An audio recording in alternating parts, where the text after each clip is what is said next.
Hi guys, mangunguha po tayo ngayon ng herbal for life. Unahin po natin yung kalabo. Mag-blend po kasi ako mamaya. 4, 5, 6, 7, 8, 9, 20 pala. Kalimutan ko. 2, 4, 6, 16, 17, 18, 19, 20. Oh. Inang umaga, nanguha na ako ng dahon ng guyabano. Yun kasi ang pinaka-basic na ingredient sa gagawin ko mamaya. Doon na naman tayo sa kabila. Hindi na namin nalinisan tong herbal garden namin. Kasi palaging umuulan. Yan, tingnan nyo yung nako, grabe guys, sa kabila tingnan nyo, ang dami ng damo sa ibabaw kasi tas, iwan ko na to sa Tagalog o English. Yan, mansanitas, kaya maraming dahon. Kukunin ko ngayon ay dahong Maria, 20 pieces din. 2, 4, 6, 7,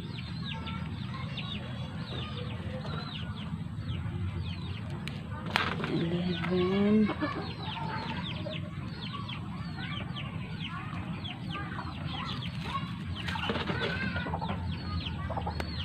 20 na lang dahong Maria ko dahil sa palaging umuulan hindi sila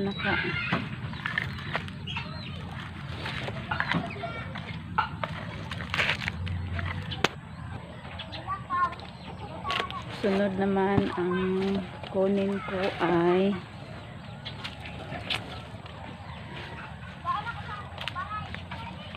serpentina. Saan na ba ito? Serpentina, ang mapait na dahon. Ito po. Ito po. Sa Bisaya, kilala ito sa Maria Vellusa. Kunti lang kukunin ko nito kasi mapait.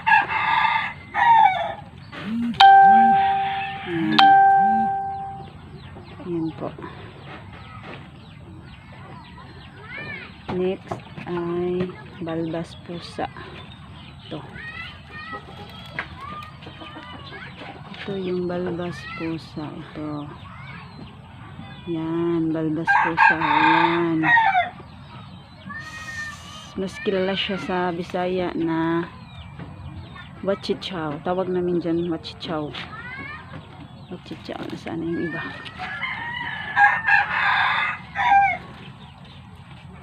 Yung linggo linisin namin to dito. Hindi na makikita ang herbal, haba na ng mga damo. Wala kasing time masyado pag linggo.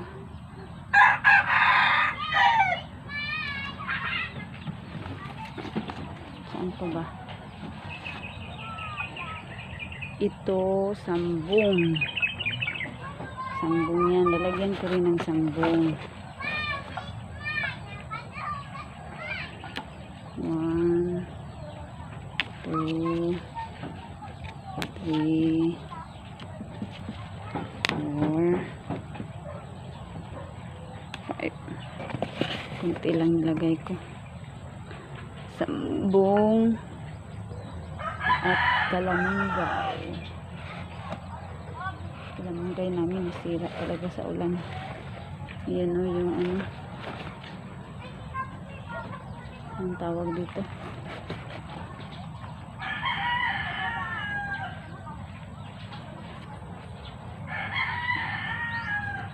At punta ako doon sa nagturo sa akin kung paano ito i-blend. Maghingi ako ng ashitaba. Kasi konti na lang yung ashitaba ko. Punta tayo doon.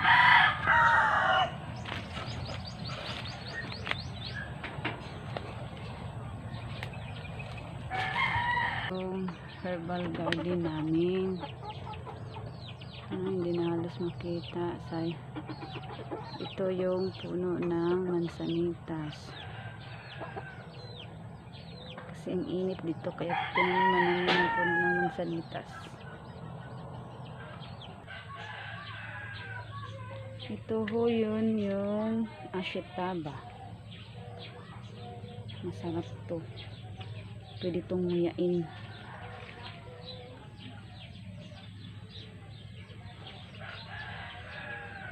Nanghingi ako ng buyo doon kay Ate Beth. Buyo. Yun na lang ang kulang.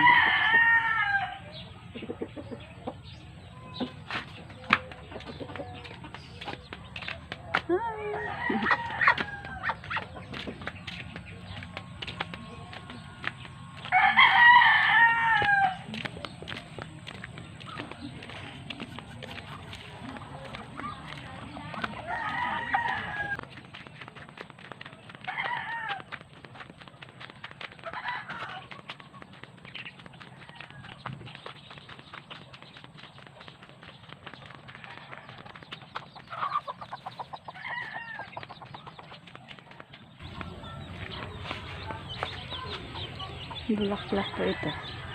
Tingnan niyo. Ang cute.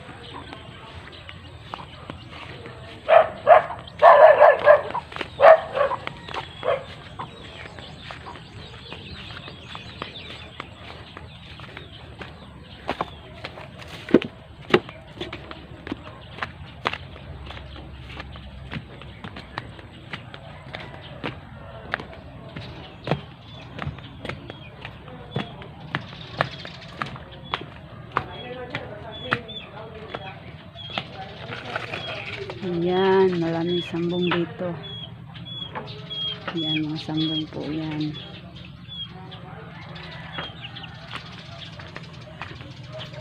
Tsaka maraming sili.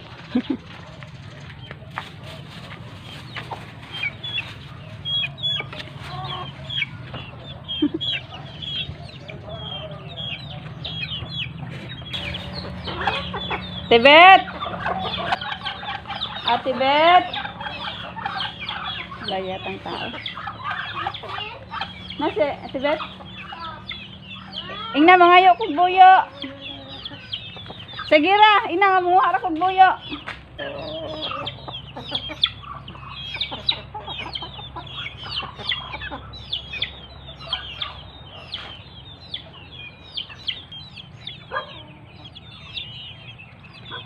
Ito po yung dahon ng buyo. Sa English parang pepper mint ata to. Kalimutan ko. Ako ng dahon. Ito. 3.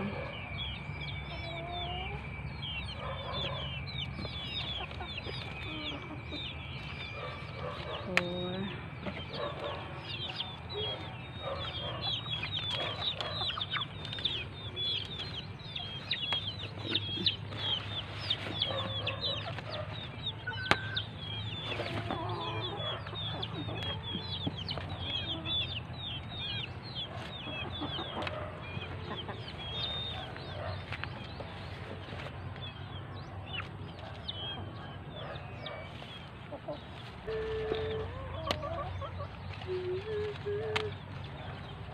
Tingnan niya.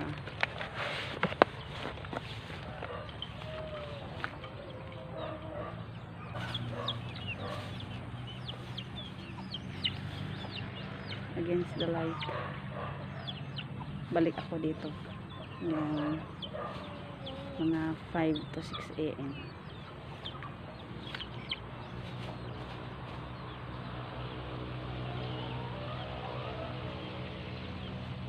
Uwi na ako guys.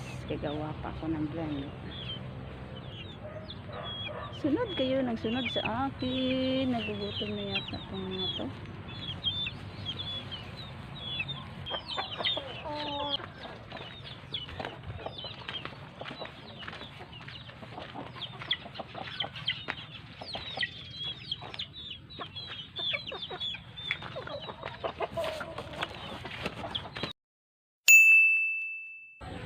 So guys, hugasan muna natin ang mga kinuha kong dahon.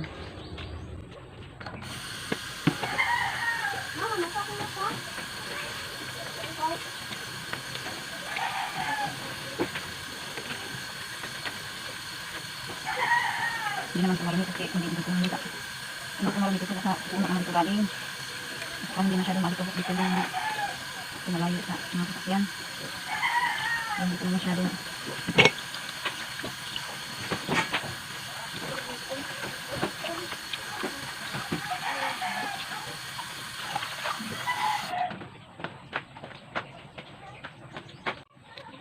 luya ito guys, luya.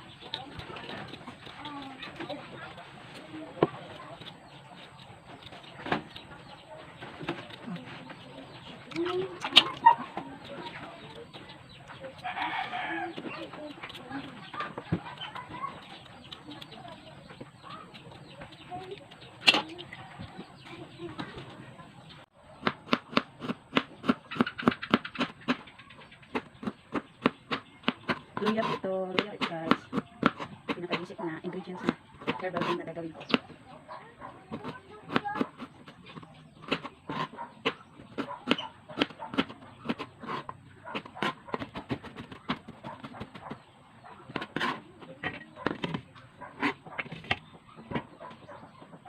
Ito po yung ahos natin. Hindi ito po ahos natin.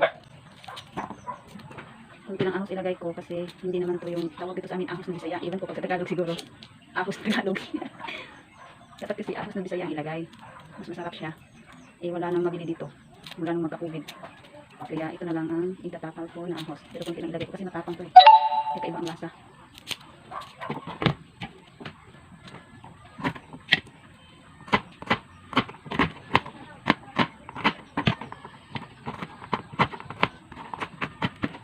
Nipis ng taparan. Sa herbal kasi ito ang ginagamit ko na tagtaran. Yung kahoy na tagtaran pang ano yun. Kung magluto ng ulam. Isda. Kaya karne.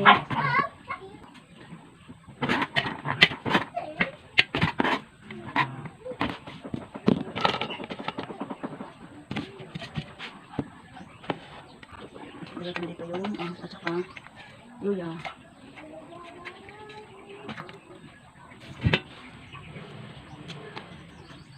Dahon naman tayo. Nagsama-sama ko lang to guys. Yung asitaba lang ang ibigtog ko kasi yung asitaba maano, madulas ang ba yung tawag dyan? Yung parang okra. Mahirap siya isala pagka yung asitaba na.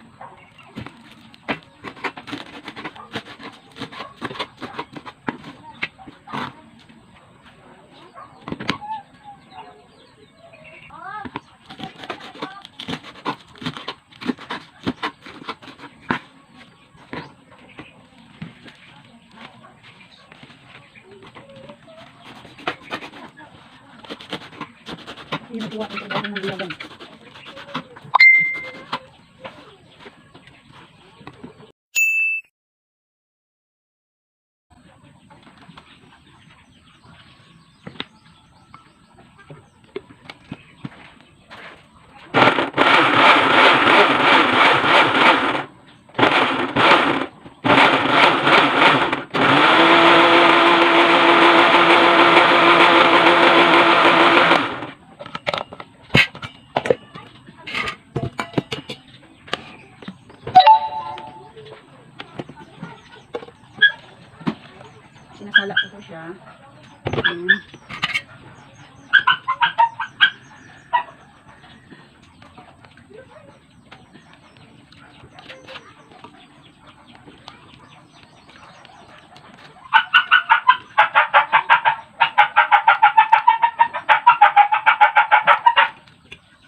500 ml po na tubig ang nilagay ko dito.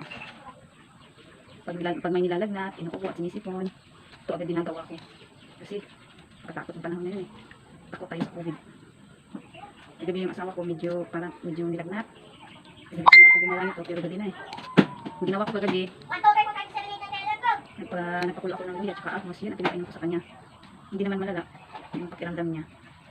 Ayaw ko lang na, kasi yung mata niya, napuwing. Ayaw matanggal, dumitik doon sa itim ng mata niya yung, alam ko ano ba yung dumikit sa mata niya. Dahil sa trabaho. Kaya ayun, parang siya nilalagnat. Hindi siya papasok kasi patatanggal namin dun sa eye clinic yung nakapuwing ng mata niya. Maliit na nakadikit talaga, ayaw talaga matanggal.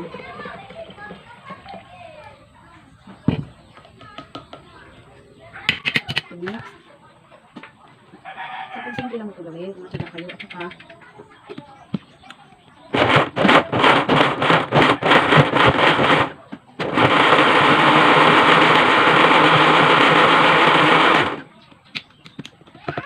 kung tatanungin niya, nasa nito na iwan ko lang kung kakayanin niyo. Medyo mapait siya, maanghang. Hindi ko lang pa.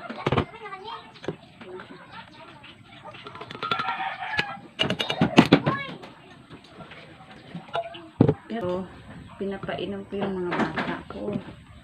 Yung 4 years old, at saka 6 years old ko. Pinapainom ko nito. Pero hindi lagi.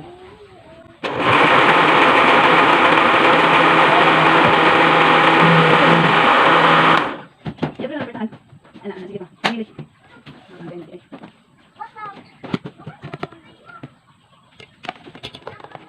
Pag inuupo ko sinisip yung mga bata, yung 6 years old ko, di maarte.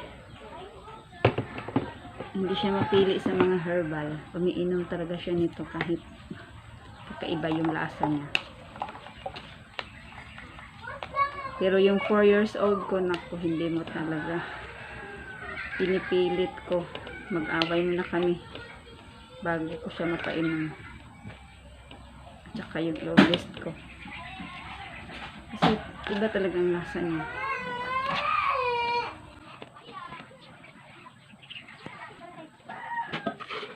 So guys, maganda talaga ito sa katawan. Lalo na yung mga may high blood pressure, yung UTI, bato sa kidney,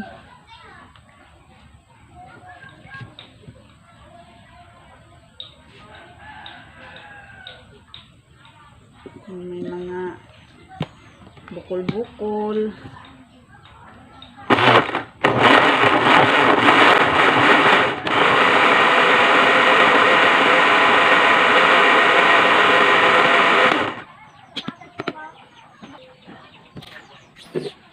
Tayo.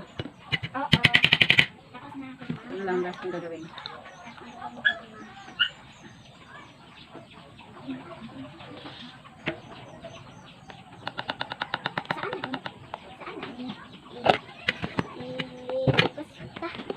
Saan? Basta kay saan? Kaya iginom? Ano? Gusto mo to?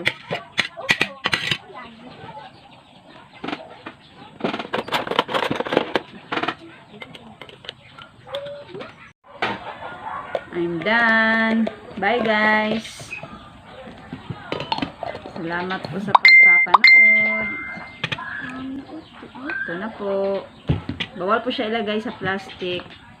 Kailangan po sa kahit na ano, basta glass na may takip. At saka ilagay sa refrigerator pagkatapos. Hindi pwedeng hindi ilagay sa refrigerator. Iinom da yung... Thank you. Bye.